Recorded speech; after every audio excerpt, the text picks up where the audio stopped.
Am I live? Am I live? Can you hear me now? Hey, good afternoon, everybody. It's Pi Day Friday. Well, now that's weird. That part's not showing up. Let's see. This thing says I'm live. This thing, there it is. Okay, that says I'm live. We're good. All right, so there we go. Once again, good after morning. It's 2 o'clock Central Time, and it's time for another round of Pi Day Friday, or dramas. Dave Rush, Ask Me Anything. And Scott's working the background today. Lots on his plate, as always these days. I was just talking to him a little bit before the show. We do a little bit of pre-prep and things like that. And I gather that he and Mike are making tremendous headway on the new book. Now, it means when they get done with it, let's say they write all the book chapters and everything and they turn it in. Very good. Well, that's kind of like phase one of 4 or 5 or 6 phases, depending on how we break it down. So when we say the book is written, yeah, it's written, and then it has to go through this edit and that kind of edit and all kinds of other goody pieces. But the progress that he's made so far is what it all comes down to. They are, if not catching up, or if not ahead, certainly caught up with where they plan to be. And that's pretty good for this stage of writing, because there's always things that get in the way. Well, let's talk about why we're here. Who am? That's the way I learned to speak when I was 6 months old, eh? I am Dave Rush, and this is a Total Seminars production of Dave Rush Ask Me Anything Pi Day Friday. We talk about, for those of us who are trapped at home because of the COVID experience that we're all encountering right now, we're looking for an opportunity to continue our studies in CompTIA certifications, general technology, and just about anything except religion and politics. We get enough of that nonsense. Man, I can't even turn the news on anymore. Both sides drive me nuts. So I like computers mostly. I will tell you the stories today of why I don't like computers. I have, as always, tons of them sitting here on my desk. 2 of them have just given me fits this week, and add the complexity of some travel that I had to do. You guys are, many of you are aware of. Wow, man, I had a big crowd and people are bailing out already. What are you doing? This is going to be good stuff today. We're going to finish up at some aspect of the honey pot that we did last week, and then we're going to switch to a Honeynet. Then I'm going to do kind of an incomplete presentation, because all you mostly need from watching these shows, and those of you who I've come to know and love, you can operate what we're going to do today from a set of bare bones instructions and some cool things that I'm going to show and tell you. So I can't banter with Scott. I kind of miss him. I don't kind of miss him. I miss him, but I know he's there. He's listening and he's typing like crazy. Let me finish up this intro and then we'll go check and see what's going on in the feed. I see it moving like crazy. My notes here, I use a standard template. I am joined as usual by my partner in Pi, Scott Jernigan. Well, I am. He's just not doing screen time today. So but I do have to update this on why he's not with us. It shows because he's working on final touches of the Security Plus book. That's done. It's on the shelves and people are buying them and they're flying off the shelves. If you haven't, if you're studying Sec Plus and you haven't picked up Scott and Mike's Security Plus book, you're missing a heck of a tome. I'm reading it as we're preparing to put things up for online video courses and things like that. What good stuff. That's everything I got to tell you on that. This is, if anybody pays any attention to it, I don't even know why I bother to read this anymore, but it's in my note template and I update it every week when I do this. So this is the 39th in a series of dramas, how to use Raspberry Pi in study and real world creations. So this is Total Seminars. For those of you who aren't here regularly, you've encountered this in the archive, you want to see what we're doing and what we're talking about. Total Seminars is the Mike Meyers company. That's what everybody kind of thinks of it. Mike Meyers, of course, industry leading author for CompTIA certification books, ITF Plus, which Scott wrote. Mike has the authorship claim on A Plus, Network Plus, Security Plus. He works very closely with Scott, doing both writing and editing on those things, and a lot of other goodies. We, of course, have tremendous amount of video courses out there that has become the way of things, at least in the last year and a half. And Mike's been doing video stand-up courses for over 20 years right now. Go look up some of his Learn Key stuff. So Mike Meyers does 2 live stream presentations every week, Monday and Wednesday, at this very location at 2 o'clock Central Time till 4 o'clock Central Time. Lately, he's been joined in person by Scott. That has been so much fun to watch. So he does those on Mondays. I'm going to stop speaking today. I'll tell you why I'm speaking so badly in a few moments. There is a reason. So he does those on Mondays and Wednesdays, 2 to 4. And then he has been very kind in allowing myself and Scott to have a couple hours each week that we can get together and talk with you about using Raspberry Pis to extend your CompTIA knowledge. So that's what we're doing here. It's Friday. It's 2 o'clock. We do this stuff. So this is an AMA. It's an Ask Me Anything. And that's the whole point of this. If at least in general, I've kind of morphed mine into a half question and half project thing. But if you have questions, any technical topic, CompTIA, whatever, post them right here in the live feed. I will, and Scott will read through them, and we will answer them to the best of our abilities. If we can't answer them, we'll find a way to get in touch with you, either answer them the next time we're on. Maybe we give it to Mike and he presents an answer, or we wait for a week, or if you give me an email address or whatever, we'll answer you somehow or other. And how would you like to do that? Well, let me show you. How would I like you to do that? If you can't post a question on the YouTube feed, you can get in touch with myself, with Scott, and with even Mike himself just by sending an email to one of these addresses. And by the way, if you send one to me and you say, hey, forward this to Mike or pass it on to Mike, I certainly will. And same goes for anything else. So you can reach me by email with longer questions that you can't ask on the live YouTube feed because you're watching on the archive, whatever the reason. I'm Dave R at totalsem.com because I'm Dave Rush. You can send a message to Scott Jernigan, Scott J at totalsem.com. And if you want to communicate directly with the big man, Mike Meyers is Michael M at totalsem.com. We all Steam. I'm Blood Rush TX on Steam. Scott is Scarheart. And Mike is Senor Pepe. And the phone number, there are people who answer that phone during business hours of the day. If there's some reason that you need to talk to one of us, you call and one of our people will answer that phone, and then you have to convince them. It's so important that you talk to them in person. Usually if Mike wants to talk to somebody in person or me, you send me an email and something convincing and contact information there, and we'll see if a call is appropriate. As that. Mike's working on some cool specials, but we don't have anything right now. He's waiting to, I don't know, he's putting some kind of a package together or cool discounts, whatever. He's working with the sales department on that. So we work primarily with the Raspberry Pi computer, tiny little $35 computers, quad core, system on a chip processors. They run Linux. They have expansion wires so that we can do and control electronics with them. We can do inputs with them. We can do outputs with them. Because they do Linux, many things that are called for in the various CompTIA objectives can be done under Linux. It can be done under Windows. It can be done under Macs. So this is just kind of a cool, nice, portable little computer. It helps you learn some Linux. But if you don't want to learn Linux, we generate a step-by-step project generally every week, and you can just follow that with your favorite Raspberry Pi, and you'll have an FTP server to work with at your house or business, or a DNS server or web server or all kinds of other goodies. So last week we started a project doing a honeypot. A honeypot is a computer that is a tempting target for hackers.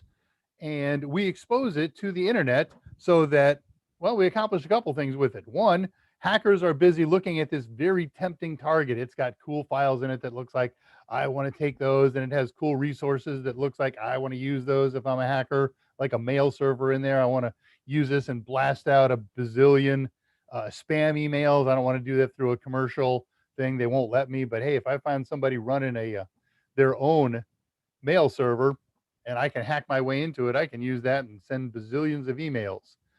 So we're doing that on Raspberry Pi. You don't have to do many of our projects on Raspberry Pis. You can do this on just about any computer that will run Linux. Windows running a virtual machine, Macs running a virtual machine. Take that old dead computer that you haven't run for, 7 or 8 years, or the old dead laptop, and you can install Linux on there and do many of the projects that we do.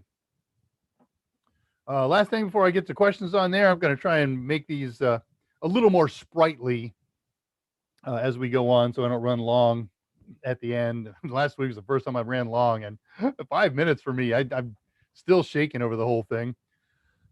So as many of you know who are live here today, I have a web server up and running that's got archives of all of the notes and files and outlines and pictures and charts and graphs and things like that that I use to do these presentations.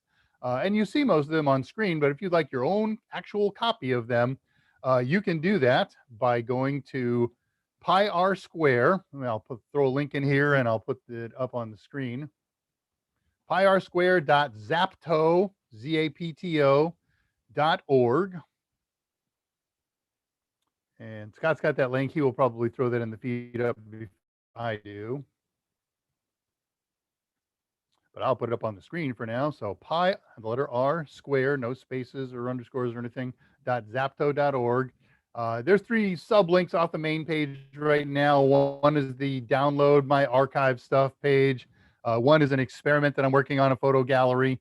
If you want to go check out the photo gallery, there's nothing cool.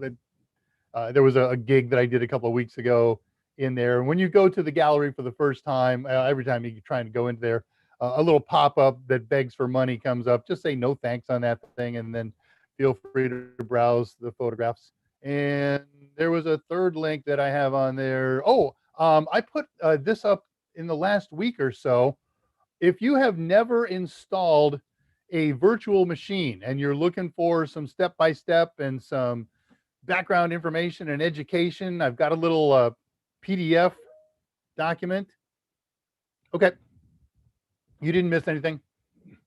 So there's a document, a PDF document that I have set up there that will walk you step by step through how to install an Oracle VirtualBox machine and set up Ubuntu in it. I don't have today's stuff archived yet for reasons that will become clear as the day goes on. It's been a week. How's them apples? All right, I'm going to refresh that page. So messages are going to go away from me for just a moment. And as soon as they come back, I will start reading questions and comments and see what's up. Everybody should know by now that you want to be looking at live chat, not top chat. And if you use the 3 vertical dots, I knew that was going to happen. That's right. All right, if I post messages, they're going to come from Total Seminars channel. This doesn't hurt. I can fix this. I got to fix this. Stand by. Sorry. I don't want messages to come from Mike's account. They need to come from my account. One of the weird things about YouTube, you can have different YouTube sessions going on in different tabs, but if you change one, it makes all of the others sync up whenever you make any kind of an update or change. All right, so I'm back in business now. Everything is live and in person. So let's start way back with Andrew Hutz was the first one to pop in. He was checking in on here, and at the same time, we were communicating on the unofficial Total Seminars Discord channel that's run by Jose Braden. So we had some nice multitasking going on there. And Tulowit's in, and U4 Raymond is in. Greetings. Hey, I know you're on our Discord channel sometime. We'll put the link up here shortly and give everybody that. Come on there sometime and tell me about your name. Where U4 Raymond? If it's quick and easy, throw it up here too. Jean Darval, what's up, mon ami? Choco Taco, what? Are you not gaming? Be still my beating heart. I'm frantically trying to configure a new router and get my honeypot pie set up correctly. I have cool honeypot stuff today, and I have tragic honeypot stuff today, but we'll get into that shortly. Jason Helms was good. Ask Dave anything. He might answer. I will answer. I will absolutely guarantee that I will answer any and every question that comes on here. My answer may not match your question, but there will be an answer. Blue armadillos. That's an answer. Will I be able to control the honeypot pie with a VNC or SSH connection? Yes. Yes. Yes, you can do that. However, there are, it was a long type answer, right? So I'll explain that. The second one that we're going to do, much more controllability and much more coolness, I think. Yeah, I'm not gonna. Okay, Andre made it. Hope you're feeling good, buddy. You're about 10 days into your infirmity, 7 days, 10 days, something like that. So another week, and you should be done. Hope you're feeling well and getting plenty of rest and being able to stay up. Was loud and clear. Okay, welcome back. Thank you. You didn't miss anything. Oh, okay. So Scott had to step away for a second. He didn't get a chance to post the link I was talking about. So I will do that. The Zapto, this one. Control C, we're on time mark 2:02, 2 o'clock actually. Zip. Oh, that's nice. It stayed there. Isn't that good? Yeah, not canceled. I tell you what, I was debating. I'm a zombie right now. I worked till 1:30 this morning, and I had to get up at 4:30, and I just stayed up. I should have gone back to bed. 2,100 hours. Yeah, only 9 o'clock, and I hope you're waking up. Yep, Scott fessed up my lack of sleep. There's a reason. I trimmed the beard. I have not got a haircut. It just happens to, I've combed it, maybe washed it a little bit. My plan was to get a haircut this week, but life and work intervened. So next week is the target now. Yeah, Santa beard is definitely gone. I thought I had this trimmed last week with everybody. Maybe not. Beards are dormant. Yes, thank you, Andre. Hit that like button. How come I can't? Oh, there it is. Hey, I'll hit the like button. It's Mike's channel, so it's not me who's here. It's Mike, so I can like it without liking myself. Really excited to be Sec Plus certified. I'm just going to feel good about myself. I can't wait till that happens, Andrew. Sounds like Dave is eulogizing Scott. I miss Scott. No, I just miss him here on camera. I'll tell you what, though. I miss Mike. The last time I talked to him was Monday. And what's going on there? Oh, I see. Oh, there's what's happening. Okay. And then we hadn't spoken for the week. He's very busy doing his thing. I'm busy doing my jobs. And then Patricia Grace posts a message on Discord that says, I see Mike canceled his Wednesday show. I hadn't even heard that. I have to hear that from you guys. So I get online and start contacting the folks back at the office. Oh, yeah, I had to cancel. And okay. So I don't even get to know these things. Oh, Dave is definitely at Santa. I just ordered a MacBook Air. Ugh. You know, Scott is going to say something positive and do round of applause, but we all know the truth. So why don't you get an Etch-a-Sketch? Because it takes about that much effort to understand how to use them, and you can accomplish about the same thing. I've amused myself. Passing 208. Andrew Hutz. I game on my desktop, but I love that MacBook Pro, so I figure if I'm going to have a laptop. Well, I know Andrew does coding, and that's not a bad platform to code on.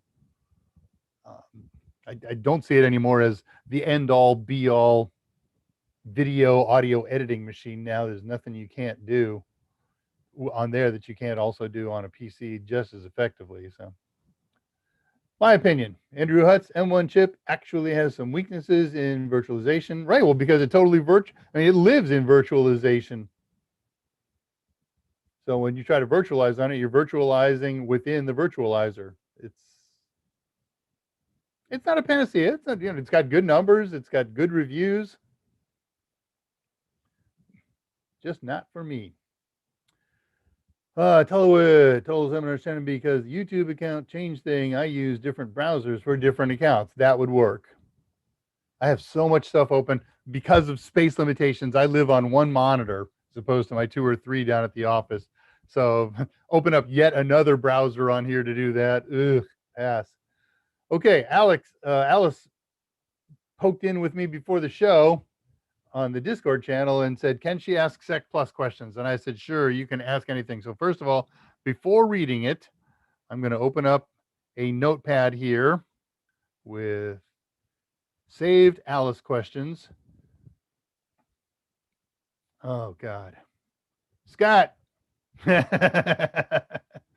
Alice at 215 wants to know what kind of device is a Radius client, a computer, a router. So it's anything. Scott's going to correct me if I'm a little off here. I am not sharp on Sec Plus these days. I often look up stuff if I need to answer a question on one of the forums that I moderate. But a Radius client is anything that's got this Radiant client software and needs to use the login capabilities of the network. It's wireless, so it's not going to be a router. I guess it could be a wireless router, but no, that's not the point. The whole point of this Radius server is so that a wireless device can connect to the Radius server and get the credentials it needs to connect to the wireless router. And when you combine that up with Kerberos, we actually don't even need to, if my understanding of this is correct, log into the wireless router wirelessly. The Radius and Kerberos server will work together to send that, thank you, Scott, to the wireless router and authenticate you behind the scenes.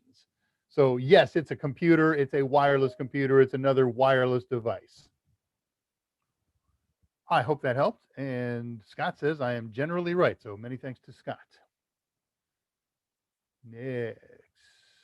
Hello, everyone, says Alex. She posts the question and then says hello. Very nice. I like it, Alex. Can I explain how the chat protocol works? Mike started to do answer that exact question from somebody else on his Monday show. If you want to talk about original chap, we're talking about something pretty junky. But CHAP is the challenge handshake access protocol. There we go.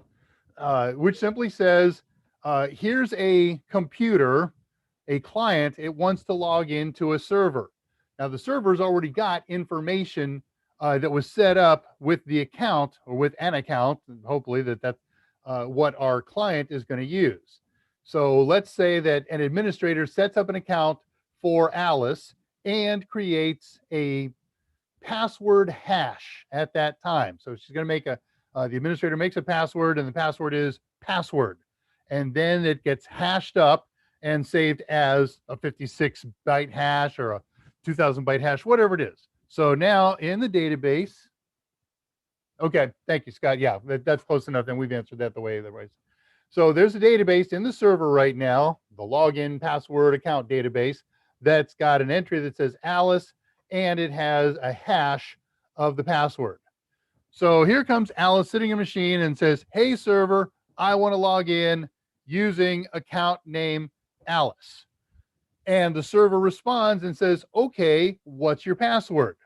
And when Alice types in password, before it gets sent over the wire for the server to read, her login, her client software will hash it. It'll generate a hash. And the only thing that goes over the wire is the hash. Now, and again, this is the old stuff. So because this is now hackable, it wasn't so hackable then, but if we can capture it, then we can hack it. So, okay, here goes. We've got Alice over there. Now we have a hash of password. The server checks the hash that Alice's client sent against the hash that's in the database.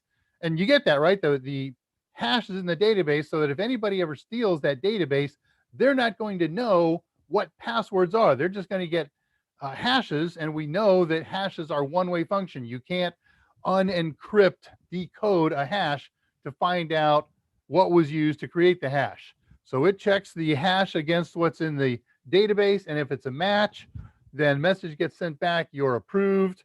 So now you're authenticated And then as Alice comes in, she gets authorized to do the various tasks that she does. So it's the authentication protocol, challenge handshake authentication protocol. And that's it. Hey, I want in. I challenge you to send the hash of the right password. Okay, I accept your challenge. Here is the hash of a password that I've typed in. Yep, that's it. You are approved. You are authenticated. I'm not going to put that in my old questions answer. You like that one? Does that work for you? Works for me. Okay, we both posted that. Is SSO a threat for security? Again, a question from Alex. Okay, SSO for everybody, single sign-on. Is it a threat? At its rudimentary theoretical level, yes, because you're going to provide one account name and one password to the single sign-on server, the Kerberos server, and then that will be used by the Kerberos server to authenticate you to all of the resources to which you're entitled to use. And even though you may maintain different account names and different passwords on those, you don't have to use them personally to log into this Linux box and log into that printer server and log into that AD server and whatever the case may be. All you had to do was send one single set of credentials to the SSO server. So on paper, yeah, if somebody were to hack your initial credentials, then yeah, they would have access to a lot of other services. It's no more or less dangerous, however, than logging into multiple devices with different account names and different passwords. It's just a question of how secure you keep your account name and password. So today we are reasonably conscious of security, of maintaining and hiding our account names and our passwords. So in a practical sense, I don't think that is actually less secure than doing MSO, multiple sign-on. But I can see how it would look like that on paper and in theory.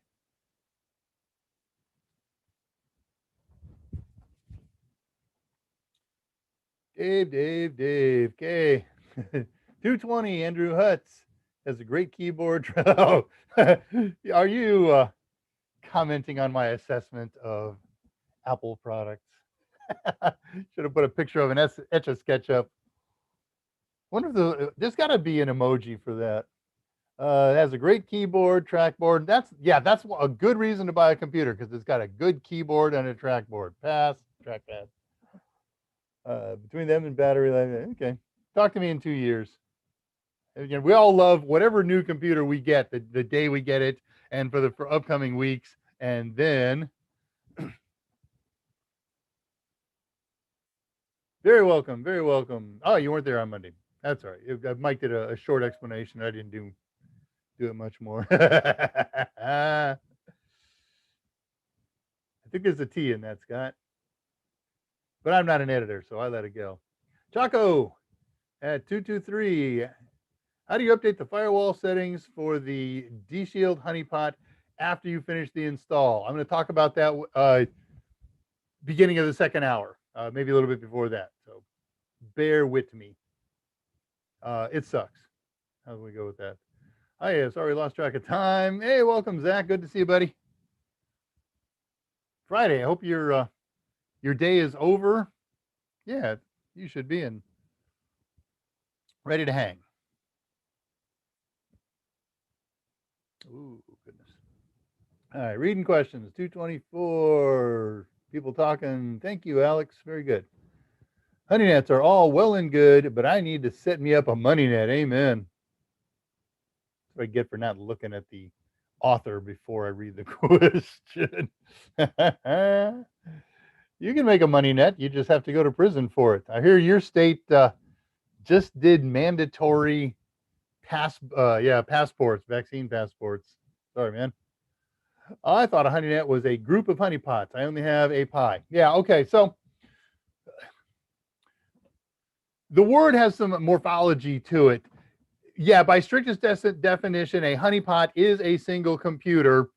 Honeynets are multiple computers that are multiple honeypots. However, we can apply the term Honeynet to a single computer if the computer can simulate an entire network. People do that, and then people use that term for that.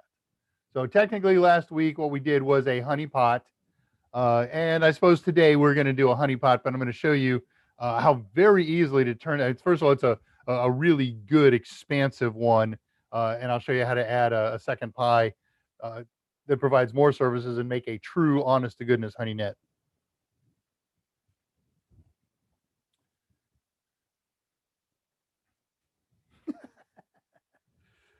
When somebody in the Netherlands, Scott, asks you to send them seeds, be wary of what you send.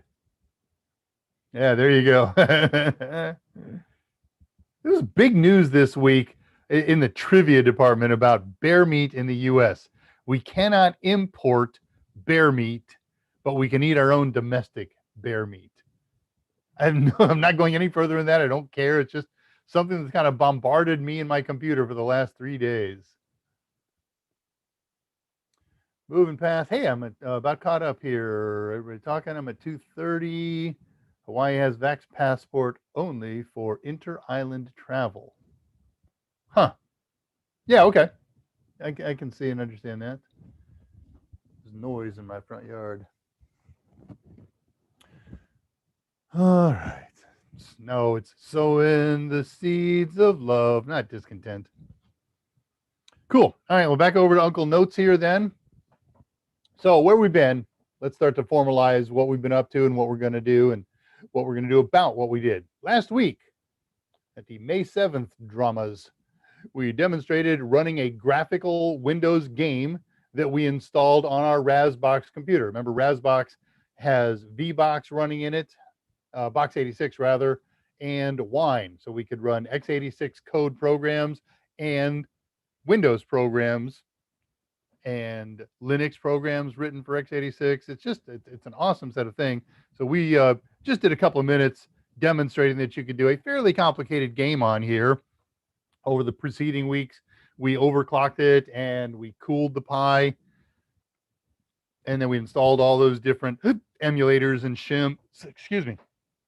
And then the ultimate result was we were able to run Alien Invasion UFO on it. Then we talked through the installation of a D-Shield honeypot, and then we tried to demonstrate it, and the demonstration blew up. And I went to on Discord after the show to talk about, or to just do the usual thing we do on Discord. And then when I got done with that, I sat down at this computer for 4 hours and troubleshoot the problem. And I found the answer, huzzah. And it was a corrupt micro SD card. So that left me with a tremendous amount of fear, as I wanted to talk you through the demonstration again. And so what I did, because I spoke with some folks over at D-Shield, and our agreed on course of action was the actual install, especially if you've done it a few times and you've already made an account at D-Shield and have an API key, is to do a fresh install at such a time that it won't have a chance to corrupt if it's going to corrupt. And that means this morning. Cannot tell you how many times I installed it today successfully every time. But then I discovered the hang up. So I'm getting ahead of myself here, but I'll do it now. A D-Shield based honeypot becomes a dedicated box. You can't use it for anything real.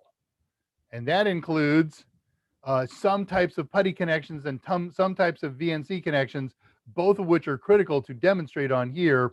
And so I have effectively abandoned it.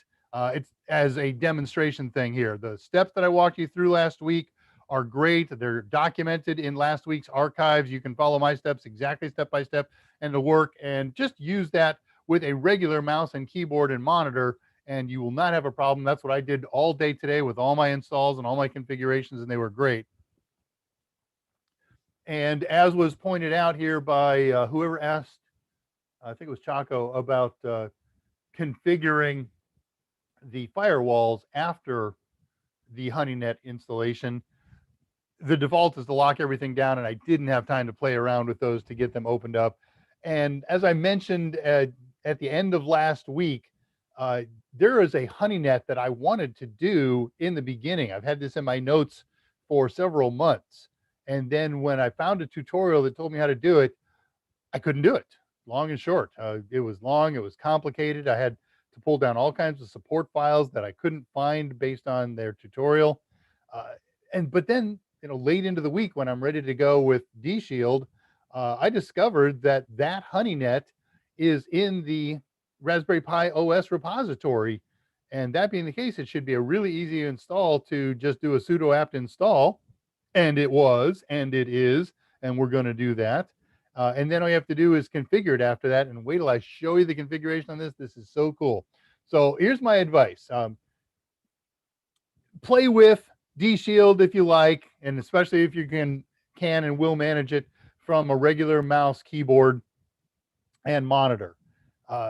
But I'm not looking at that as a great end-all be-all of a honey pot on a Raspberry Pi. I think it would be a better solution on another computer. But so far with what I've experimented, and I just started today after I abandoned D Shield today, I said, all right, well, I'm going to try iNet Sim. And it went so quickly and so easily. And there's a lot to do in the configuration files, and that I didn't have time for. But I'll be able to show it to you, and it's very easy to figure out, and there's lots of really good tutorials. So that's what we're doing today. We'll post-mortem anything left over on the D Shield install, and then we're going to do the original honeypot that I planned for. One of two. There's one that it works with in tandem very well. It's called iNet Sim, INETSIM. It's a very quick installation. It's about 2 minutes. And then there's a configuration file that you have to manually edit to turn things on and turn things off and set up your logging and do all that stuff. News, tricks, and trips of the week. Okay, not much in technical news. As most of you know, I had a road trip this week, had to pick up the kid from college, and it wasn't an odyssey. It was a great experience. About 8.5 hours up to get him because I ran into huge thunderstorms. We got together in the evening for dinner and planned out the next morning, and then I headed off to a hotel where I worked to catch up on the day's adventures. And I didn't get to bed too late, midnight, something like that. Up early, up at about 6. And we started loading out, I don't know, about 8 o'clock or so, and on the road around 10. And again, about 8.5 hour ride home. And okay, good deal. But again, even during that ride, I had to work. There were meetings that had to be done. And I started working with one of our sales with Kathy's customer. And that turned into a huge next day project. So I got home and I killed a bunch of time working till about midnight. Catching up on the stuff that I missed during the day, dealing with my the various forums that I moderate and so forth, and doing some other tasks, and then got started on this thing again. And okay, a reasonable night's sleep until the next day. Yesterday, the kid got word that now that he's been home for a day and a half, his internship starts right away. And he had to leave at 4 o'clock this morning. So I worked last night until 1:30 and then went to bed for a 3-hour nap, got up at 4:30, got him on the road. And then I just spent the entire morning working on this. So I am a zombie. We'll see how it all goes. I cannot call myself well prepared for today, but there it is. So as mentioned, if you're new here, and even if you're not, if you're watching this in the archive, there is a Discord channel, the unofficial Total Seminars Discord channel. It's unofficial. We have nothing to do with it. Set up by our good friend, Jose Braden. I don't know, 7 months ago, something like that. We got just about 200 people on it right now. Really, really amazing people with lots of incredible backgrounds. Some people have really strong computer and other tech background, and some people are coming over and just looking to learn from us. We talk about what Mike does in his AMAs and what I do in my AMAs, and there's Kali forums, and there's Raspberry Pi sub forums, and all kinds of goodies. There are people there 24 hours a day. So if you're looking to get some information, I need some help troubleshooting this computer, I need some advice on what's a good gaming monitor to buy, I want to ask Dave or Mike or Scott a question, My machine's always logged into it, and I'm pretty much parked here about 16 hours a day. Just head on over to that Discord channel. Scott's going to post, if he hasn't already, the message at the current time mark. It's about 2:40 in the afternoon Central Time. And if I get past that time mark and I don't see it, I'll post one too. Just come on over and join us. And we tend to get together on Discord, Mike and or Scott and or I, after the AMAs. We go on with mics and cameras, and we love it if you'll do the same thing. We can talk to each other, get face to face, find out what you look like, and have a real conversation. But if you don't want to do that, that's fine. Just text in there. We read the text as they go and answer them on voice. So hope you can join us today on the unofficial Total Seminars Discord channel. And again, if you're not there now, right now, you're watching the archive, that's okay. Just poke in there, get yourself logged in, and send a message to, I don't know what my name on there is, Dave Rush, Dave R, D Rush, something like that. We can do a little one-on-one FaceTime kind of thing there, right then and there. All right, reading questions. 2:30. We're not quite to the papers. Where are your papers stage? I think that is exactly. All right, I'm getting political. I'm not going to do it. But what's my opinion on Dogecoin? My opinion on all electronic cryptocurrency is that it is destined to fail for two massive reasons. This is just Dave's opinion. I don't claim expertise in here, but I do claim to have done recently, in the last 10 days, a massive amount of research to bolster what I know and to discover some things that I thought I knew were wrong. But I am definitely right about these two things, and they will fail. Number one, not one single cryptocurrency has an underpinning. There is no precious metal standard. There is no full faith and credit of a reliable government. So if whoever is pulling strings on here decides to pull the pins out from underneath it, there's House of Cards number one. House of Cards number two, we mentioned this on the YouTube chat on Mike's Monday thing. I put about 2 sentences into it, though somebody wrote me and asked me for it, and I sent him a 14-page diatribe. And that is quantum computers. I believe that when quantum computers become not mainstream, but become beginning to get ubiquitous and real and have true commercial application, somebody will point a quantum computer toward the encryption, decryption algorithms in the blockchains, and they fall apart. They become utterly and completely useless. As you may know, everybody know, I've got some cryptocurrency that I get for playing with my Brave browser. So I don't eschew it, but I would never personally put money into it. People put money into it, and there are people who are millionaires and who are going to be millionaires from this, especially the ones who manage to accumulate a lot and then bail out right before the crash begins, and they dump it all off on suckers. But like most of these kind of fad get rich things, inflated stock markets, housing bubbles, cryptocurrency, there's going to be a few massive winners and everybody else is going to lose. Personal opinion. Take it for what it's worth. No charge. My pie is ready. Let's go. I'm getting there. Next probably 10 minutes or so or less. Let me get to the end of these questions and see what we're doing here. In cryptography, a feist. Okay. We're going to look at that when we get there. Now that's new. I knew what a Feistel function was. I did not know Luby Rakoff. So we'll dive into that. Chaco is talking to Alex at 2:32. Zach is talking to Scott. And everybody's talking to everybody. I'm just sliding past. When I see ats, you guys are talking to each other, and that's more than fine. It just means I get to zip past it because you ain't talking to me. And that means I don't have to answer. I just learned that shutdown in Windows is actually a version of Hibernate. Yeah, there's 5 versions of Hibernate, of S states, S0 through 6 versions, S0 through S5. Scott's not a fan either. Zach, it's Scott.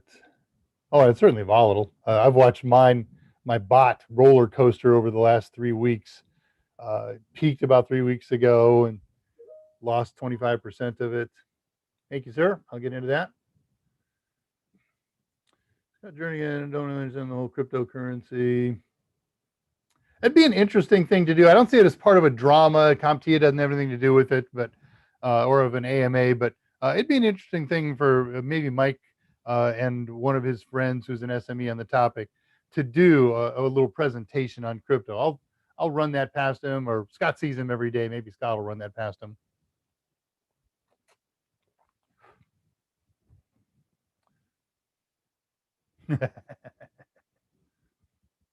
Oh, first thunderstorm of the season here. Very good. Yeah, you're done with snow. How do you change D-Shield settings when it's already installed? That I have an answer to. I will show you that, or at least discuss it. Wait till we get into the project here. We talk about that part. If I'm selling NFTs, I'm not getting into NFTs today. Goodness gracious. What's the difference, Alex says, between cryptography and crypto systems? Man, I have no idea on that one. Scott's posted some background for me here. In cryptography, he's talking about a FISTL, but I don't see anything about the system in here. He's got some FISTL. All right, so there's got to be a FISTL question that's coming up. I don't have that answer. I'm going to save that one and either answer you in one of the methods that we talked about, or crypto systems. That's weird. That's a term that I just don't know. And that sounds like something I should know.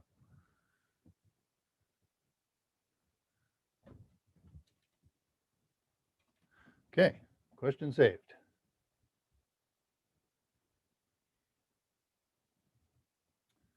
Can you explain the FISTL cipher? That we can do. A FISTL cipher is a block cipher. Its official term is the Luby-Rakoff block cipher. I don't recall that being a name that had to be known in 501. It may be necessary in 601. I'm not that deep into the book yet. But it's a symmetric cipher used in the construction of block ciphers. And Scott's given us some examples here of common block ciphers. Let me do this. I wrote a little FAQ for lots and lots of questions from lots and lots of courses that I'm involved with. And one of them was the common block ciphers and common stream ciphers that you have to know, and a little something about each one for that test. So I will get that to you. Send block / stream ciphers to Alice. Okay, that will be in your hands before day is out.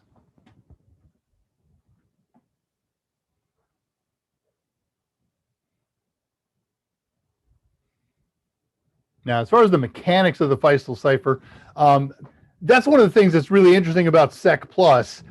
We could go through the mechanics of it here. Mike has a great video on it that I just watched the other day, as a matter of fact. Okay, thank you, Scott. I'll get that. But all these ciphers that you have to know for Sec Plus, you don't need to know the mechanics. You don't need to know how the encryption algorithm is programmed. You don't need to know the math. Remember, Security Plus is a light touch, and a lot of people sort of key in on this idea that it's all about computer security, cryptography, and so forth, encryption, cipherage, and it's not. Remember, it's a very, very, very broad topic that covers a lot of subtopics, everything from personnel management to facility security to a little bit about encryption. But most of the kind of things that they want you to know about encryption are: what's the difference between a block cipher and a stream cipher? What are some of the common ones, like a shot, or what's the difference between a hash and a cipher?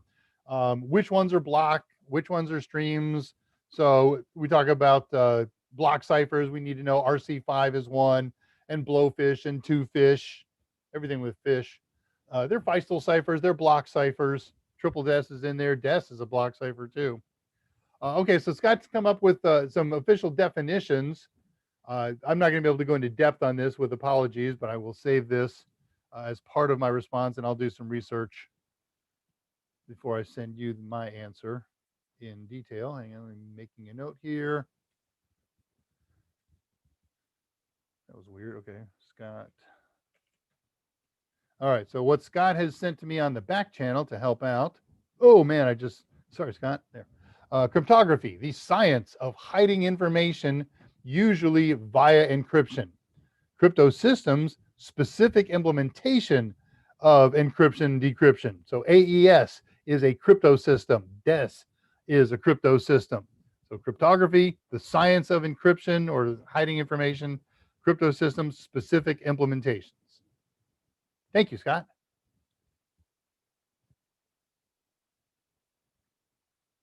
You're not a pain. We talked about this in advance. You're welcome to do it. How am I doing on time here? Okay, about 5 more minutes before, and then I'm going to get started on projects. They're not going to go real long today because one of them is just a post-mortem and a couple of answers to questions that have popped up here. And then the other one is quick and fun and cool. Chaco, real facts today only, fellas. I appreciated the insight through Dave. I only mine ETH with my existing hardware. I haven't put any real skin in the game. Okay. Yeah, Ethan is Elon has put the whole crypto market in flux ever since Saturday night. Do you think? Okay, 246, new face here. FDP 709. Welcome, FDP. 246 says, do you think Kali Linux is a good position to start with Linux? No, I don't. Kali Linux is a tool. It's a collection of tools that lives on a Linux platform. So it's not a tool that's designed to be a daily driver. It's not a tool that's designed to learn Linux from. It's a tool that's used to hold specific utilities that are used for pen testing, data gathering, and data analysis. Network analysis is probably a better term there. So no, I don't see it as a good learning tool. And there's a billion other flavors of Linux that are good to learn from. Everybody says I'm the go-to guy for Mint. I'm not, but Mint has this really great benefit of looking and acting in its graphical world very much like Windows. So it's an easy thing to transition to, and then you can play around with the command line. When you're talking about Linux, knowing Linux, graphical interfaces are graphical interfaces. You don't need to know Linux to run a graphical interface. You need to know the command line to run Linux. And they're all about the same level of complexity. There's no easier ones or harder ones, other than maybe some distros have less command line options. Like, oh, we're just going to make a stripped down version here. We won't give the ls command. That'd be ridiculous. But no, I don't think that's a good starting thing. It's a sophisticated version of Linux that's designed to have very little command line usage. There is some, but no, do what everybody else does. If you've got any kind of computer technical background, if you've ever opened up the command prompt or the PowerShell and typed in a command, then you're ready to play with a real version of Linux, and you just learn with a little bit at a time, play with it every day, learn a new command every day, practice the old ones that you did. So, start with Ubuntu is the general way to go, unless you are looking at some future where there's this job you're going to get, and they run Red Hat. So, okay, install Red Hat or install Arch. But the go-to common learning basic Linux that everybody starts with as a real Linux is Ubuntu. Raspberry Pi is just as good. It's got everything that Ubuntu has in it. A little bit of different stuff in each of their repositories, but they look, work, and act the same. Chaco and Zach and FDP. Zach answers, thank you very much. FDP depends. Right. So everybody's putting in the same thing. It does depend. If you're looking to become a pen tester, then it is a good platform to start with. I always just assume that somebody wants to learn Linux. Okay. That finishes it up at 2:53. Let's head over to here. Old unanswered questions. There were none. I'm going to move this into here. All Alice's questions I'm going to move into here because I forward them to my next week's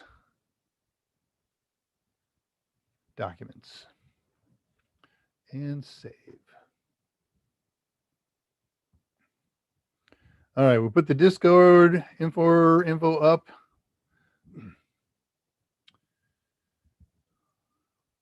Reading my notes. Covered a lot of this stuff already.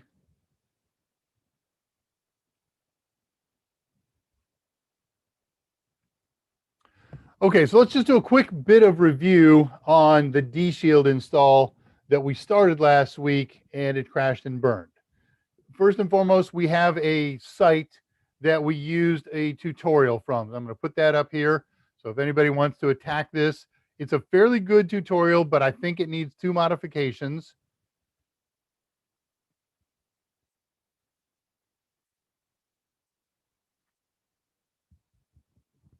But here's the tutorial that we did. They do 2 things that bother me. There are 2 steps that I think they do seriously out of order. They should be done in the beginning. And one of them they don't even mention. And then the other thing is they're a little overkill. They're a little pedantic. Pedantic. Yeah, step by step. They're a little over pedantic. There we go. With some of their steps. And I have that. I passed that on to Scott to post that in the YouTube feed if you would like to see that and copy it from there instead of pausing and hand typing in all this stuff in.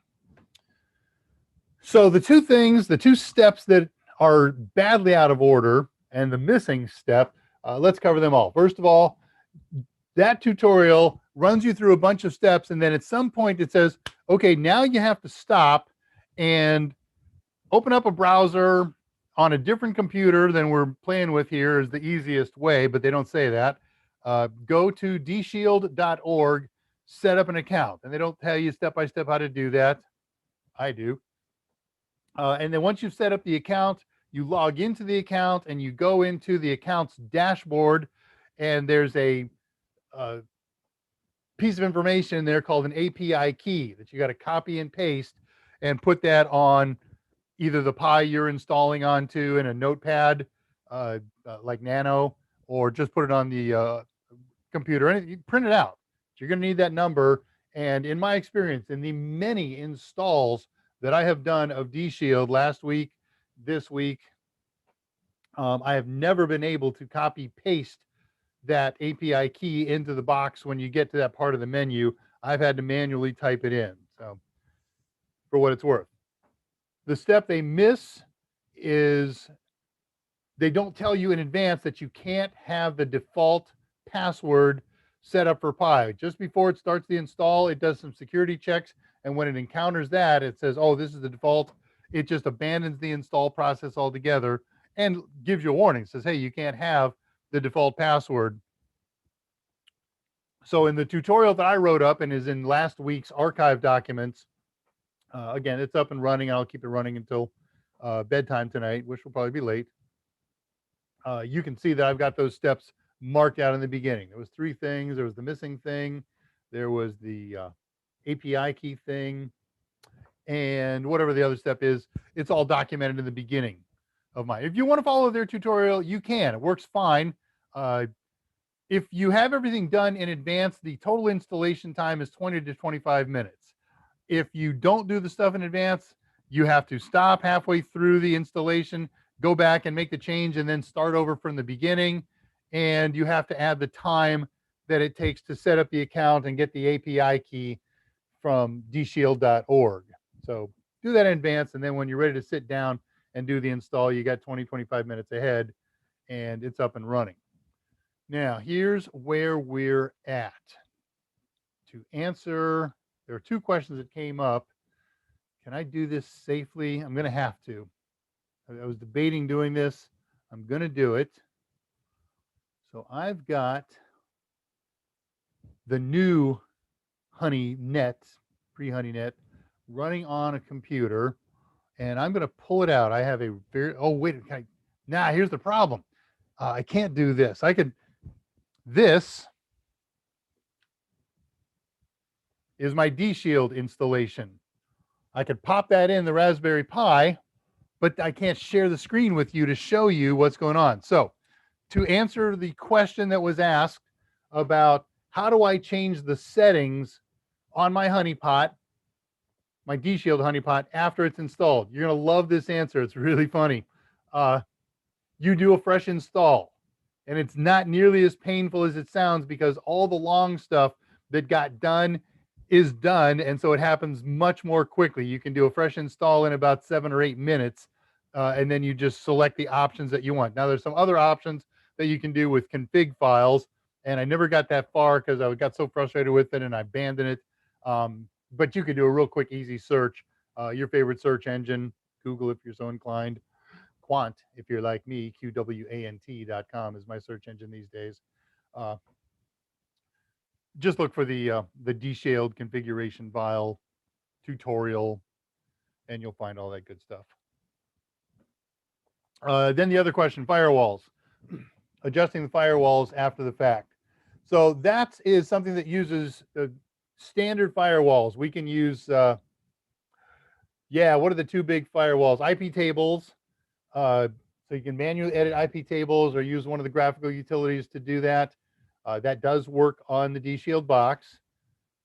And the other one that starts with UT, it's not UTM, but the other one. So any firewall table manager is fine for that. Okay, I did that, I showed that. So the problem is, here's the post-mortem. I covered a lot of this already. We had a corrupt micro SD card, and we had some challenges getting to it from the local. What I was about to show you last week, and then I realized we were out of time, is once you have your honeypot up and running, you got to make it attractive to a hacker, which means you have to make it accessible to a hacker. And so what you have to do is place it in the DMZ. Now, every router is a little bit different about how you place it in the DMZ, but the function is all the same. Let's remember what a DMZ is. It's a demilitarized zone. It says anytime somebody, once you turn your DMZ on, in modern Soho routers, you got the DMZ on, you can put the IP address of one host in the DMZ. And every time an external host accesses the public IP address of your Soho router, 100.100.101.101, we'll say is mine, and adds to that :1, :2, :3, :1024. Those are ports.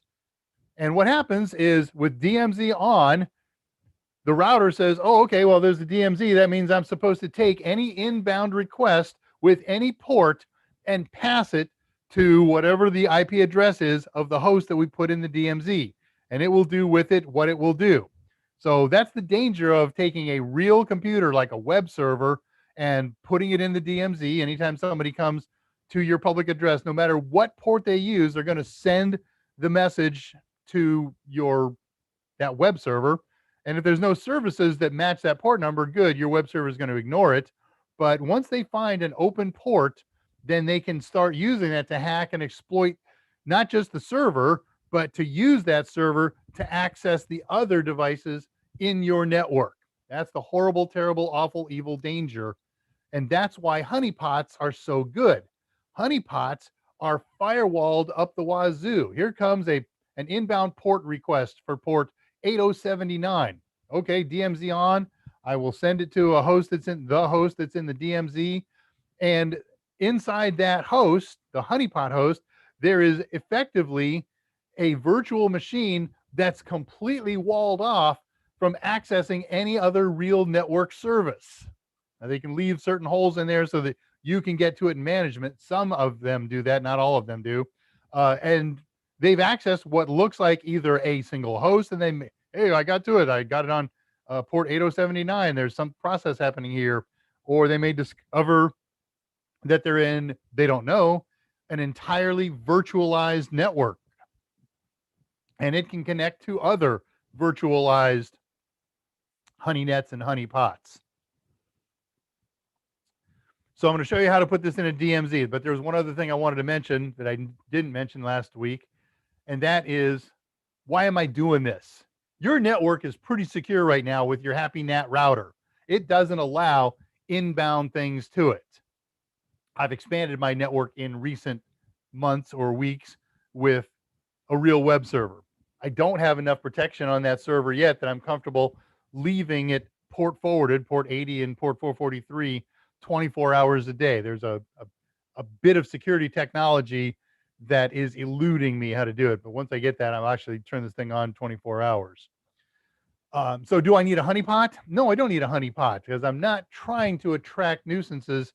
I'm not trying to figure out what hackers are doing. I'm not trying to help out the DShield organization and the big honeypot organizations with which they're associated with. Thank you, grammar. I expect a note from Scott on that.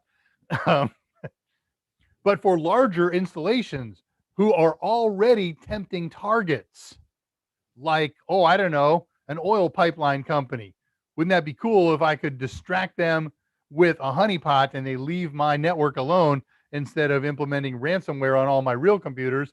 It can implement ransomware on all those little virtualized computers that live inside the honey device. All right, let's do a little DMZ action here. Ever so quickly, I got to open this browser and go to this page. You can't see this yet, I know. Almost there, stand by. Okay, I can stay on that page for now.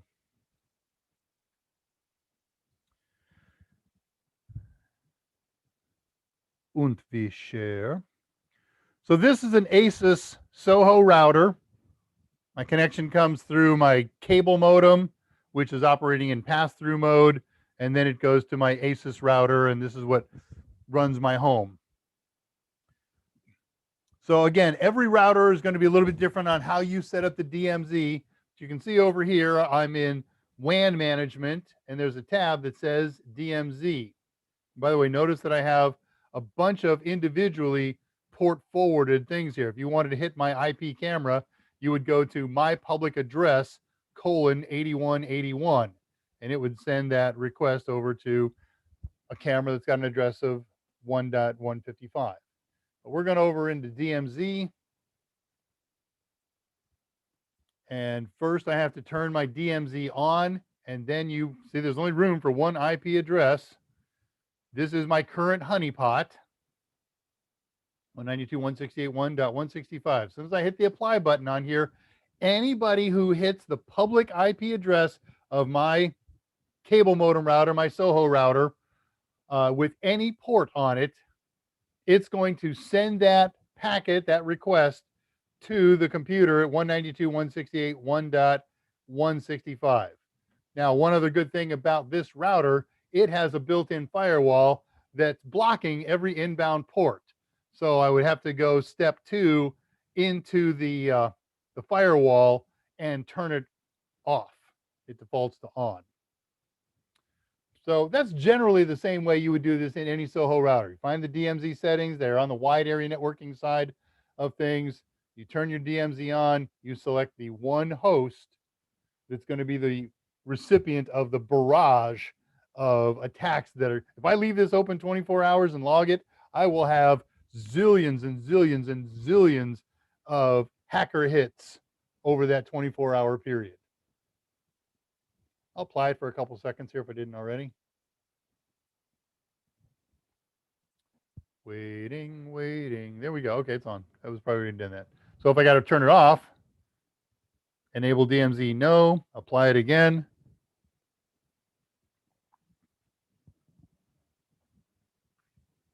All right, so that part's pretty easy stuff.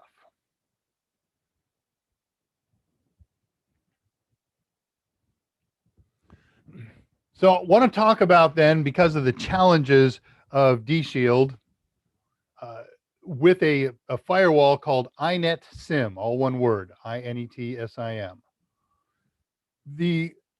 I found a tutorial. Did I even bother to put that up? Yeah, I did. It's a kind of tutorial. Let me show you the link for this thing. So you can go look at this. It's not a good tutorial. I don't know if it's out of date.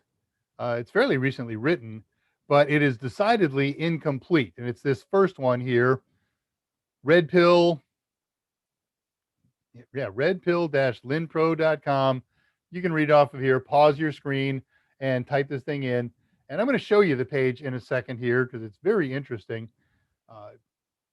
You're going to need documentation on how to use this thing, whether you use this tutorial or not. And so here's a place on how to get the documentation. Again, you can pause here and go get it from there, or we'll post the links in the chat. So here's the deal. That tutorial was one of those ones where you have to manually install everything. I mentioned this a little bit last week. You've got to set up a folder structure for it. You have to wget it or curl get it. And now the collection of would-be files comes down, and then you have to compile them with a compiler command and turn them into an installable application. It's all step by step. It's all pretty easy, except for the little note in the beginning of it all. It says, in order for this to work, you're going to need the following dependencies. And they have a whole list of programs that have to be pre-installed. And here's the location to go get them. So I went, and what I found there was nothing like I'm used to. I had no idea what to do with the stuff that was there. And I fought with that for a couple of days, 2 weeks ago, a week and a half ago, and abandoned it and switched to DShield. But again, I discovered that in the Raspberry Pi OS, everything is there as a single installable package. Huzzah! What else is up there? Anything good? Nah, I covered it. Okay, got all those. I can shrink that. So let me take you to a machine that I've already done an install of this on.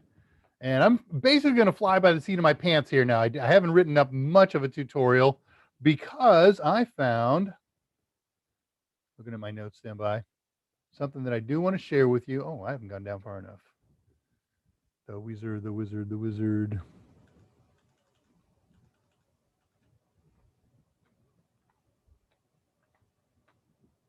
Okay. I'm going to put a link in the YouTube feed right now. I may have given this to Scott for him to do it already, but I'm going to show you how to install iNet Sim. Again, it's a little 2-minute install. It's really quick and simple. And then what you're going to need afterward is documentation on how to configure it. So the link that I'm posting right now, it says it's for installing iNet Sim on Ubuntu. Everything works, and acts exactly the same. Sorry, that is not. Yeah, that's. They talk you through how to install it here, even. So head on over to that in another tab if you like and follow along. This will be in my archive documents when I get them all built tonight and set them up on the server tonight or in the morning. But I'm just going to show this to you, and I'm going to talk you through the 4 steps, and then I'm going to show you the one thing that is going to be the bulk of the work. So let me open up a server here. This one.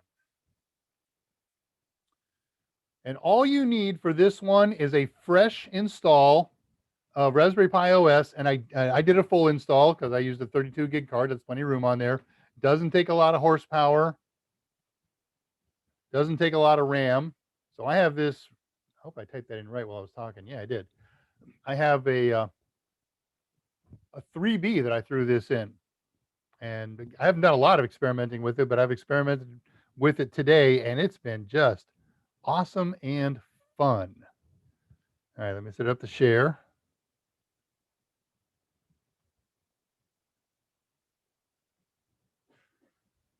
Okay, so I installed this fresh copy of Raspberry Pi OS this morning. And then all I did, don't worry about these failures. Pay no attention to that man behind the screen. Is logged into it, and I don't know if it's necessary to change the default password for the Pi account, but I assume that's the case.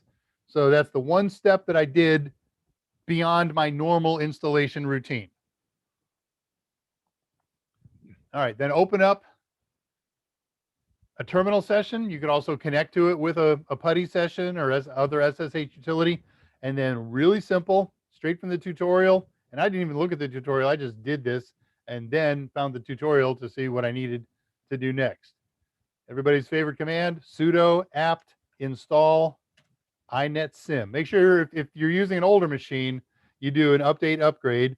You can multi-purpose this machine, but it's a really silly, strange things to do, and I would not. So sudo apt install inetsim. Now it's already installed on here, so it's just going to look at me and say, "What are you doing? You just installed the thing an hour ago." But had I not done that, you would see lines run for a minute, and then you'd see if you're using apt instead of apt-get, then you'd see the percentage installer across the bottom, and bam, it's done. Now, you only have to do two things to make this thing run, and there's a third thing that you could do to automate that process. Step number one, you have to edit the configuration file. Configuration files in Linux are almost always held in whack etc, whack the name of the application. There it is. And even though you're logged in as Pi or some power account, you don't have much power over here. I'll do an ls. Hey, there's only one thing in there. It's a single configuration file. If I just want to look at it and I don't want to change it, I can nano it. N-A-N-O inetsim. Because of, even though I'm a powerful guy, the way the Linux permissions are set up, when I run nano inetsim.conf, take a look at what happens here. Hey, it's unwritable. You don't have enough power, enough permission to pull this off. So if I wanted to make some changes in here, I'll quit out of this, Control X, and I'll run the command again, but I'll precede it with sudo. So sudo nano inetsim config. And there's a couple things that you have to do. By default, this Honeynet, and it's a net, and you'll see why, has everything turned off. It's not going to create a fake environment for anybody to attack. So you got to turn on a couple of services to make it a tempting target. And so first of all, they say you have to create artificial services that are the tempting pieces. And here, all these ones they start with a pound sign, so that's a comment line. It says to identify which services you want to start, use the command start _ service, and the syntax of the command is start _ service followed by the name of the service that you want to make a simulated honey device out of. And here are the fake services names that you can use. And interestingly, it says default none, except that's not true because I didn't write these in. They defaulted already to all of these to turn on a fake DNS server, turn on a fake web server and a fake secure web server, a secure mail server, regular mail server, secure POP servers. You get the idea. All this stuff gets turned on by default. But turning it on isn't good enough. You have to do a couple more things to make each of these things work. And those are further down. The first thing you have to do is do a service bind address. Again, here's a bunch of comments that explains what I'm saying right now. Tie the IP address, whatever IP address that makes you happy, and this is how you can use other Honeynet machines, to the services that we want to direct a hacker to. And so we would go down here, and I added these two lines because they weren't there. They gave us an example how to do this service bind address, and they used some example 10.10.10.1. So I said, no, service bind address, the actual IP address. That'd help if I type that in right, probably. So that will redirect any hacker to a fake service inside this computer. But we still haven't configured the service. So all of those services up there, like the web server port 80 and the secure web server port 443, there's an entry in here for each of those things. And you have to do a little magic on those entries. And if I can page down here and get to some, make a fake DNS server in a honeypot and redirect every DNS thing that they do to a honeypot computer either this one or another one that you've got running in your system. Did I go past it? There it is. So I'd have to turn on the service DNS that's actually on up at the top of the file. And then we would bind the port. DNS 53. Oh, I didn't do the port bind in here. Oh, but it already defaults to 53, so I didn't have to make a change. But if I could have, if I wanted a different DNS port, then I would say down here, maybe DNS underscore bind underscore port 53. And all I've done there is just reiterated a default. Now you can make host names for your various servers. You got a domain, you can, and they can be artificial. You can make up anything you want here. They don't know when they're trying to hack an IP address, what domain they're going to find themselves into. So I've called this server, as far as they were concerned, gotcha. That would not be a good honeypot name. I would name it something much more tempting, like password repository or crypto accounts. And then you can make up any bogus internet domain that you want here. It's never going to communicate with the outside world. You can make this say ibm.com. This is kind of cool. They set up some static entries in their fake DNS server. This just goes on and on and on. And that's why you need the documentation for how to configure these things. There's my service for HTTP. What port do we want to use? We want to use port 80. And check this out.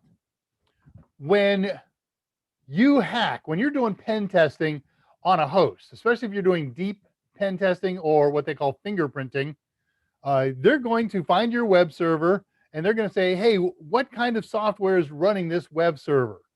And they can tell based on the headers that it sends out with its initial page. We can tell it to be an Apache 2 server or a Microsoft IIS server or an Nginx server, whatever. So they're going to think that this, since it's running an IIS server, that the machine that they're working with that's hosting this thing is a Microsoft Windows machine.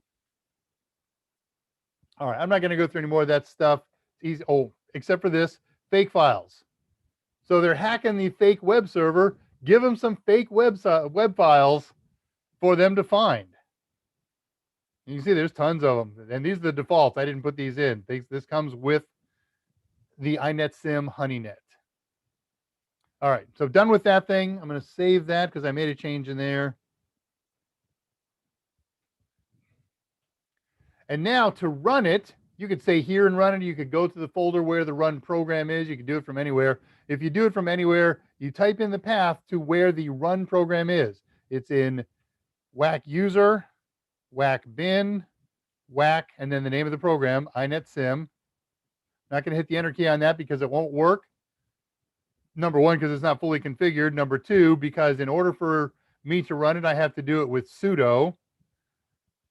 And because I want to go take you over there and show you what's in there. So I'm going to say cd whack user, whack bin. This is where binary files program runs for many installed programs are placed.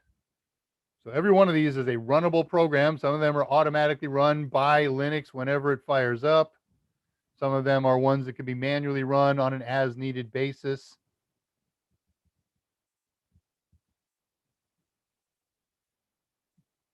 And there's our program, iNetSim.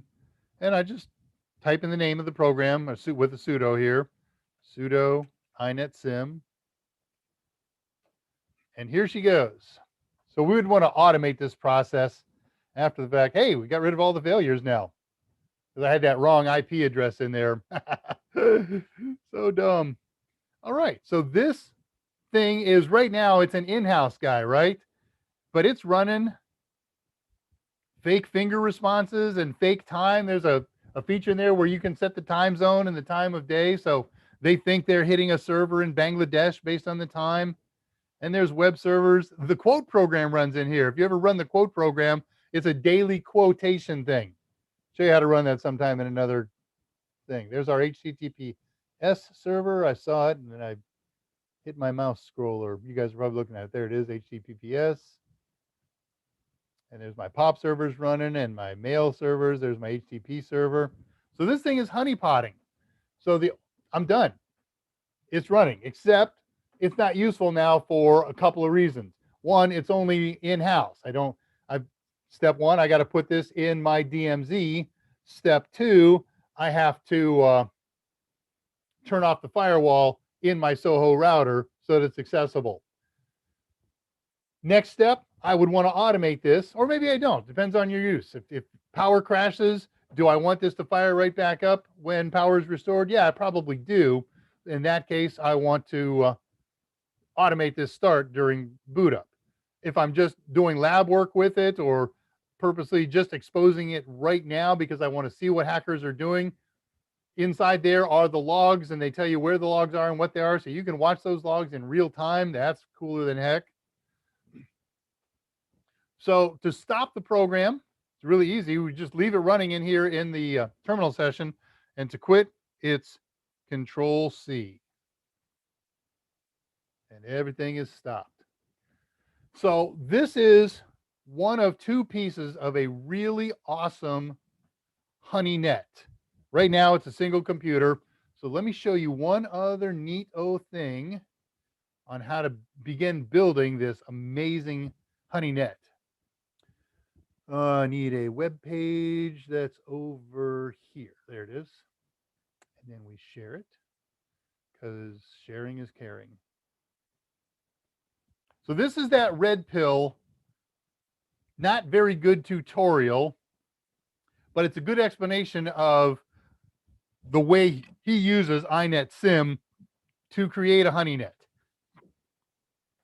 So here's his router. He creates two honeypots. One is an iNetSim honeypot, and in his lab, he says he only turns on 4 services. You can see there's about 2 to 3 dozen services that you could turn on.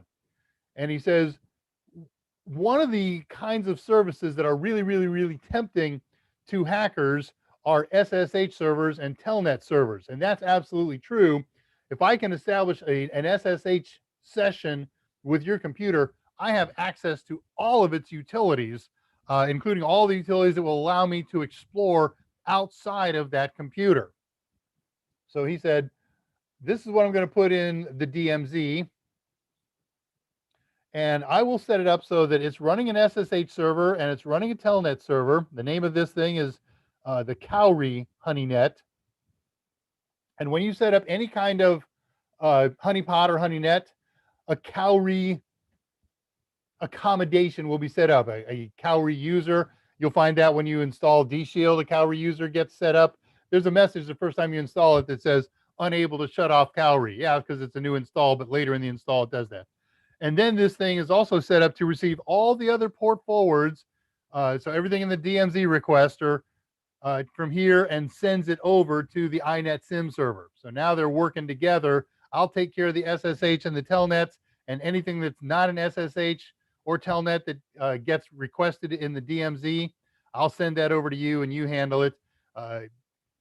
This guy has also said, tell you what, I'm going to port forward some of these services. So well, there's a couple ways to do this, and it depends on your router. A router can only have one device in the DMZ. And at least in my router, if I have those 8 port forwards that you saw, 8 or 10, however many there were, as soon as I turn on the DMZ, all those port forwards get nullified. They don't work anymore because everything with every port that comes into my computer automatically gets sent over to the Honeynet. So my port forwarded web server that people access here today wouldn't work if I turn on the DMZ. So in this kind of a honeypot, he didn't bother to DMZ the whole thing. He said, I got a half a dozen tempting targets here. I'll port forward SSH and telnet over to this host, 192.168.13.13, and I'll port forward these processes over to the iNetSim, 192.168.13.15. So it's a nice little article here. He shows you how and where to go get Cowrie. That one is not in the repository, in the Raspberry Pi OS repository. So that one you've got to install manually. I did it on one of my Pis at some time in the last week and a half. It's an easy install. So that's Honeynets and honeypots. Yeah, we could go more. We could do a lot more step-by-step and sub-detail. But I wanted you to know how to install it and where to go to configure it. And the whole topic of the configuration files would take us weeks to get through at an hour a week, what, months, couple months. So you've got the tools that you need. You're welcome to ask me specifics. I'm going to keep these servers up and running for probably another week or so, just to do my own experimenting, maybe get one up and running. It's really totally functional and cool. But let me show you this. When I had the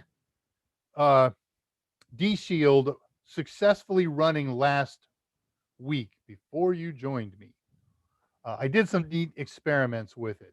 I would like to show you a couple.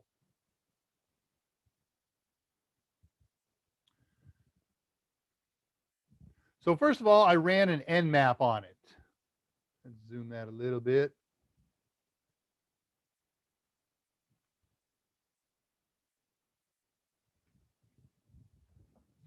And notice that I was able to do a fairly simplistic Nmap. I just put in the IP address of the honeypot machine, and I selected a profile, an intense scan.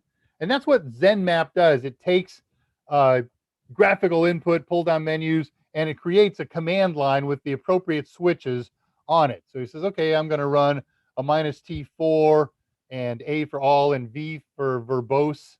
And these were the only services that I set up to fake on that honeypot at the time. So these were real, and you can access them for real because part of the configuration of D-Shield says if a telnet or mail service comes in from the local network, from 192.168.1.x, it'll be accessible here. Otherwise, everything will come in as modified port numbers. But it doesn't matter. Bottom line is you can scan it. You can see that the ports are open and the service, and there's lots more details available in the rest of Nmap should we so choose to explore them.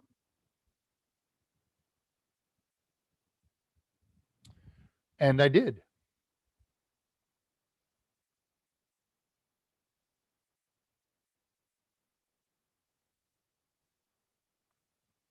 So here's a lot of some of the information. I didn't open up all these sequences and things like that, but notice that he said I scanned 1,000 ports. That's the intense scan. It's not the full scan that scanned 65,535 ports.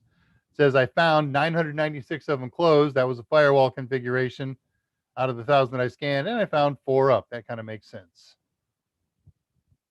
And that honeypot automatically turns off IPv6, and it automatically turns off your wireless interface, the D-Shield one. I wanted to see what it would look like if a hacker from the outside world tried to hack it. So I went online to an online scanner. And I'd had it placed in the DMZ. So we can do this. And this is what I left off with last week when I ran over time. It's something I wanted you to know, the difference between closed ports and filtered ports. Closed ports simply have no service running. There was no FTP server running at all. So port 21, port 22, port 20 and 21 would be closed. Filtered means it's running, but it's hidden behind a firewall. And these are the firewalls that are coming from my router.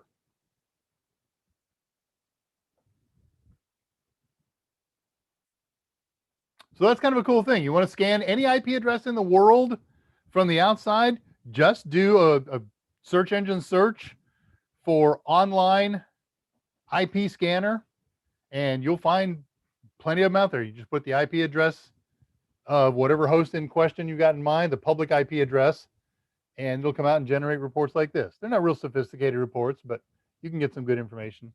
All right, that's all the slides that I did and wanted to share.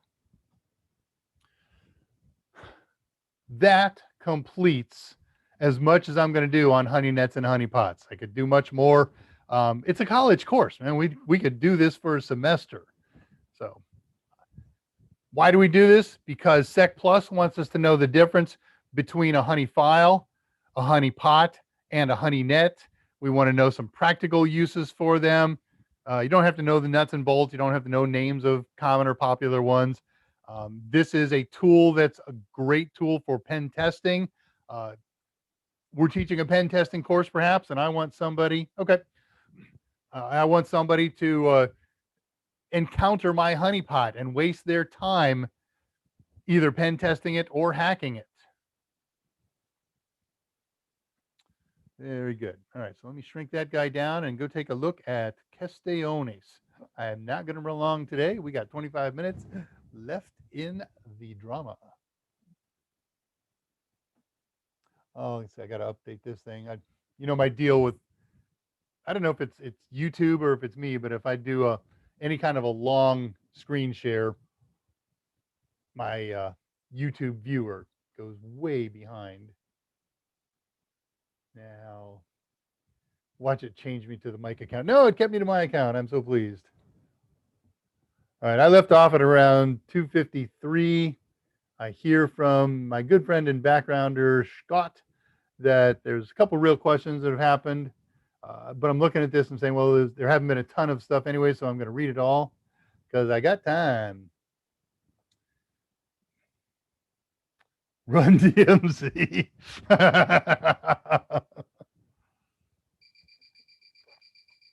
Oh, man, that went off a little while ago. I was going to hope it wouldn't go off again. You're stuck with beeping for the next 55 seconds. Sorry.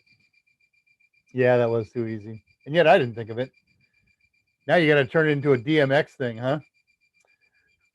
Tellwood talks to Alice and vice versa. I'll try to pun harder. Punning with a vengeance. Yeah, I consider most of your puns punishment. Scott did a pun when we were. I can't share it with you till next week. I have a cool thing in mind besides whatever project we come up with. I know my project for next week too. That's going to be cool. But I've got a new addition to the studio in mind. We'll see if I can pull it off in the next week or so. Lots of grins. Lots of faces. Give them some files to find. Right. Yeah, don't you love that? They specifically mentioned you could set up Trojans for them to collect. Andrew at 326. Can I run either part of it on a Pi 0W? I could set my net up today entirely. I don't see why not. If you set up the one that I just demoed, the Cowrie one, set up the Cowrie with SSH and Telnet, and then there's a config file in there to forward everything else to iNetSim. Yeah, why not? I'm saying why not without having done it. So I'm going to go with probably, but there's always something that says, hey, you idiot. So I can just iNetSim for a while, and then when I get the hang of it, expand it to include Cowrie. Yes, absolutely. Alec Carter. Greetings, Alec Carter. I have a memory of a gnat, so if I've seen you before, I've forgotten and I apologize. And if you're a new face, welcome. Very pleased to see you. So at 3:35, Alec Carter says, hi, Dave and chat. Not sure if you're covering this now, but I'm taking Sec Plus exam tomorrow. Any quick last minute tips? When you are down to tomorrow, the general advice that we all give, Mike gives, I give, Scott gives, is it's time to take a break. Take one last practice test, be comfortable with what you come up with, and then take that break. It's not just to blow off steam and to not stress yourself out, but when you study material for a day and then you stop for a day, that material is coalescing in your mind, and you will understand it better the next day than you did when you were done reading it. If you still don't understand it well, we always recommend read it again and again, kind of do the same process. get as many senses involved as possible. I'm sort of going off track. I'm not really answering your question here, but I'm talking about study habits here. So flashcards and practice tests and. But there comes that point, not frequently, but regularly have encountered information overload. And that's a good time to say, let's just stop, get passive about it. My brain is an active thing. It'll put connections together. And at this point, then last day, kill your stress. You know, the deal they always tell you for high school and college exams, if you're not ready tonight, you're not going to be any ready. You're doing an all-nighter for the exam at 8 o'clock in the morning. Yeah, there's exceptions to that. Mike loves to talk about, I learned an entire semester of paleontology in one night. Well, whatever. But no, I have nothing more last minute at this point. Any of the material on there is fair game.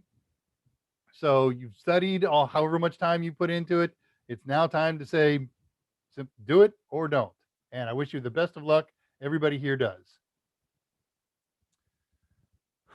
I don't know if you can put Cowrie on the same machine. I know that it can be put on the same machine as D-Shield because D-Shield puts Cowrie on there. So it's possible, but I don't have enough Cowrie experience yet. I take the guy's word for it on faith that he had good reason for his labs to do it on two machines.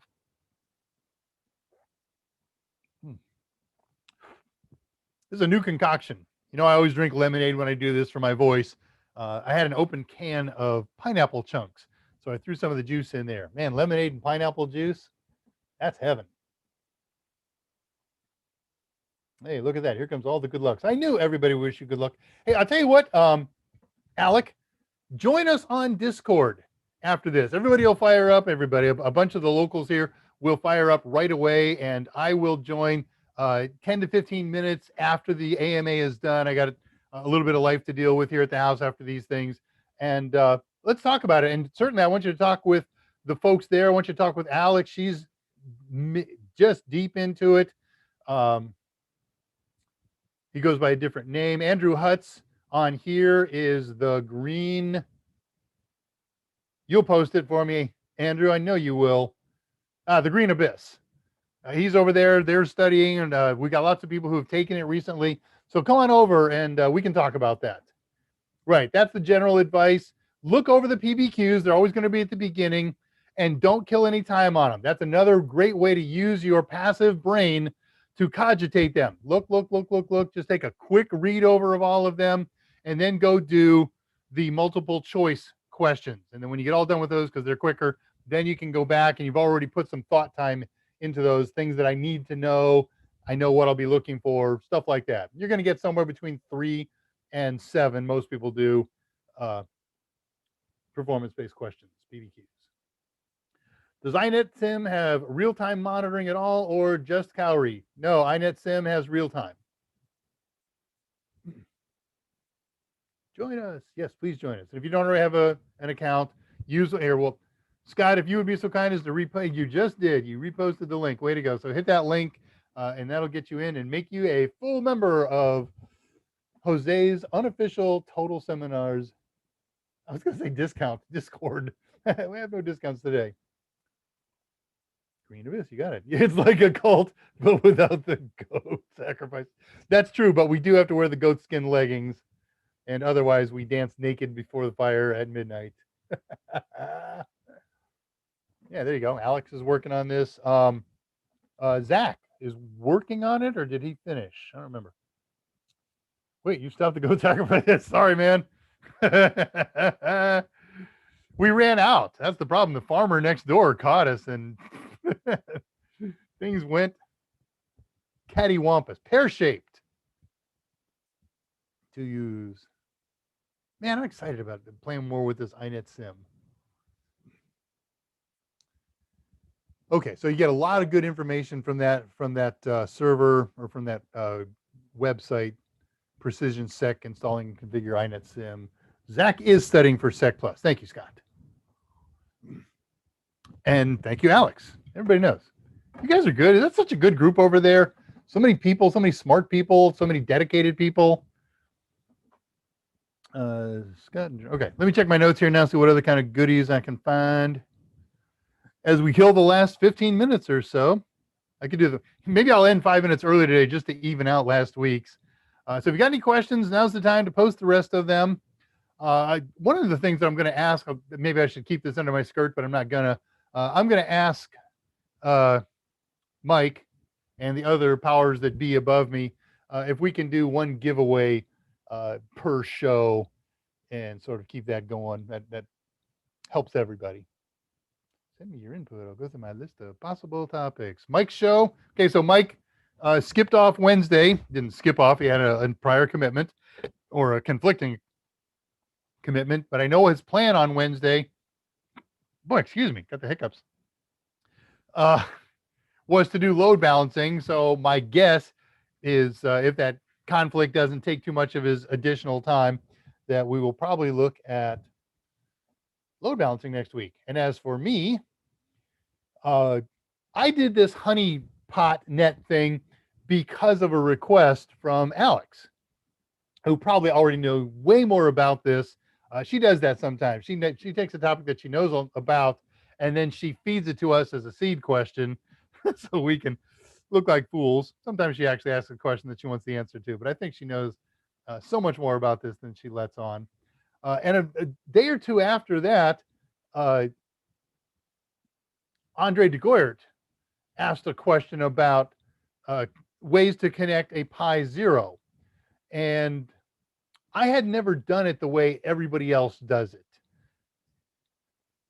What I've always done is I either get a wireless one, a Wi-Fi one, talk to it on Wi-Fi, that's a piece of cake, or use an add-on hat that's got a USB port or an Ethernet port. I can do USB to Ethernet or do native Ethernet and talk to it that way. But that's not the way. This is the way. The way people do this are when I want to connect to and be a mouse and keyboard on a Pi, or well, they already got monitors, but on a Pi Zero, they use, do I have one here in front of me?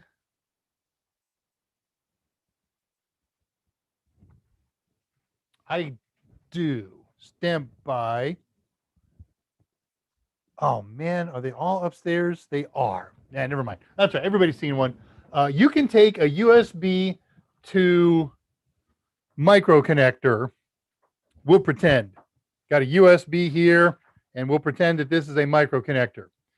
And you plug the A connector into your regular Windows computer. You plug the micro connector into what? Well, a Pi Zero has two micro connectors. One is only good for power.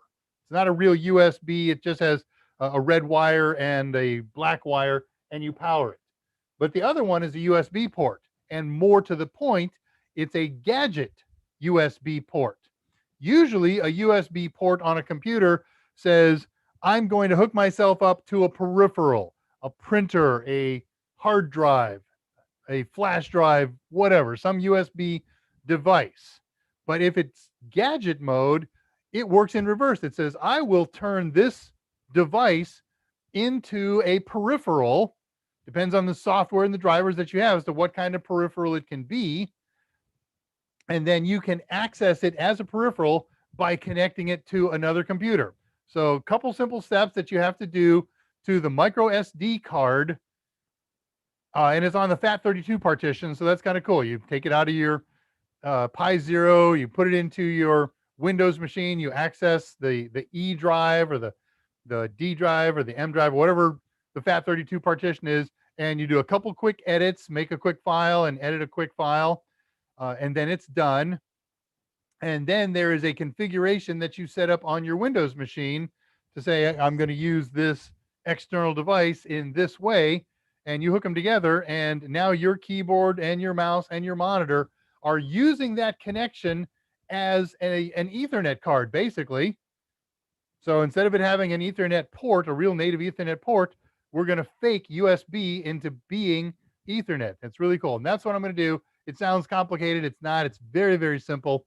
And it's a ton of fun. I did it a couple times after Andre suggested I don't want to use a Wi-Fi dongle or a hat or something like that. Can't you do it like this? And I was shaking. I've never done it that way, and I didn't even know that that's the way they do it because I don't play much with zeros. So I got online real quick and said, "Oh well, shoot, that's a piece of cake." And here's the other really cool thing about it: we can do this from a Windows machine. You can also do this from an existing Linux machine. It becomes the keyboard, mouse, and monitor, and it takes over the Ethernet connection, provides a fake Ethernet connection over USB to your Pi Zero. So that's the job next week. Job, the project.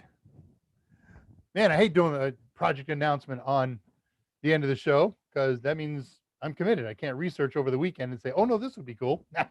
Now I'm looking forward to that. When I learned about it, Andre turned me on to that. I was very excited when I learned how easy it is and how cool it is and how happy I'm going to be in the future that I don't have to use hats to configure and set up Pi Zeros.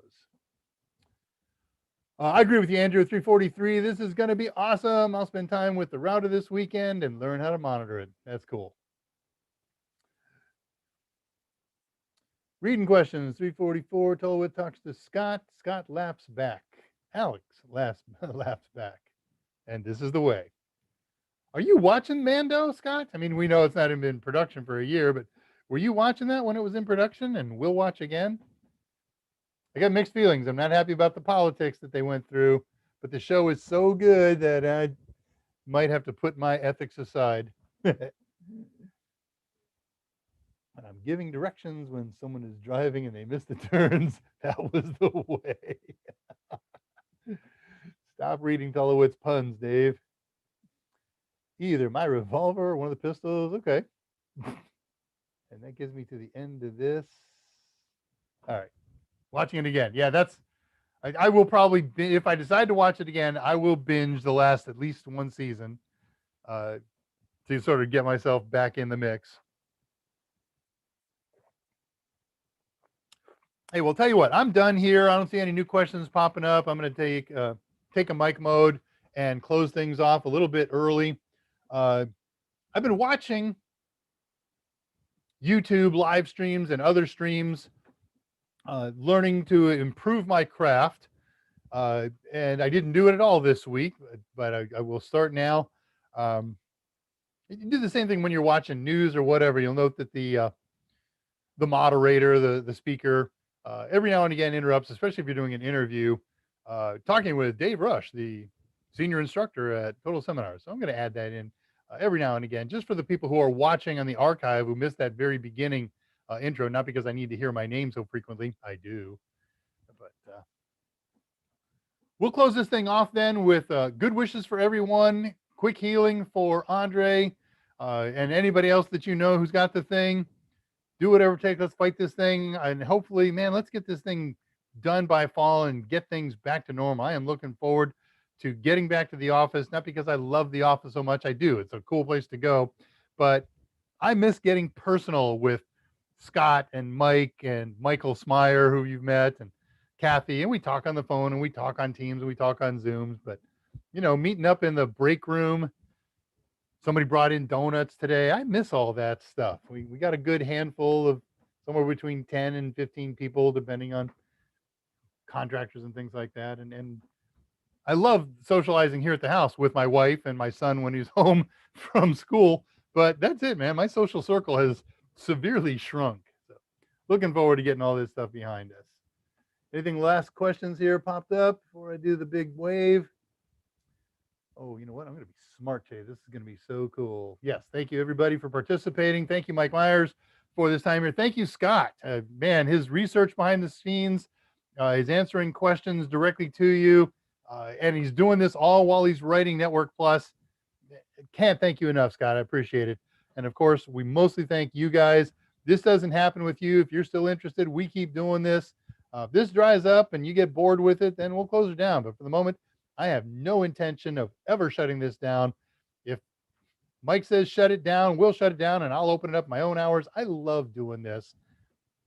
So I'll tell you what, let's close it down then. I will see you guys next Friday. Everybody see Mike on Monday. And until then, have a safe weekend and good night.